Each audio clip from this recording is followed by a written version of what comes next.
భారతదేశంలో ఏదైతే తీవ్రవాద కార్యకలాపం ఒక కారు పేలి కొంతమంది చనిపోయారు అక్కడ. ఇది ఆత్మాహుతి దాడి. పాకిస్తాన్‌లో గూడా ఇప్పుడు ఒక కారు పేలిపోయింది. 5గురు చచ్చిపోయారు. అది అంటే పాకిస్తానే చేసుకొనుండొచ్చునది. ఎందుకని? వాళ్ళ దేశమే కాదు మా దేశంలో కూడా తీవ్రవాద చర్య ఉందని ప్రపంచాన్ని నమ్మించడం కోసం. వాళ్ళ దేశంలో ఏమైనా చేస్తారు. వాళ్ళది అదొక దరిద్రం అన్నమాట. వాళ్ళోళ్ళని చంపడం కూడా వాళ్ళకి అలవాటే. సహజ సిద్ధమైన అలవాటు.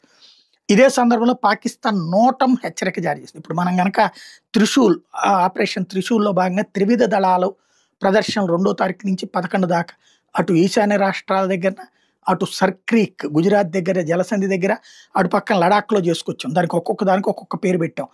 మొన్న ఆపరేషన్ సింధూర్ సందర్భంగా సక్సెస్‌ని ప్రపంచానికి చెప్తారు. లోపాలు మన ఆ త్రివిధ దళాల మధ్య సమన్వయ లోపాలు ఏమున్నాయో వాళ్ళు చర్చించుకుంటారు. అది బయటికి చెప్పరు.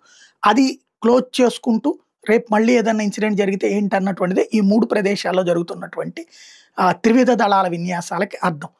అప్పుడు నోటం పెట్టాం. అంటే ఆ విన్యాసాలు చేసుకుంటున్నప్పుడు మీరు రాబాకండ్రా, వస్తే మీకు తగులుతాయి మా మిస్సైలో, మా యుద్ధ విమానమో మీరు వేతారు అని చెప్పడం. అది నోటం అంటాం.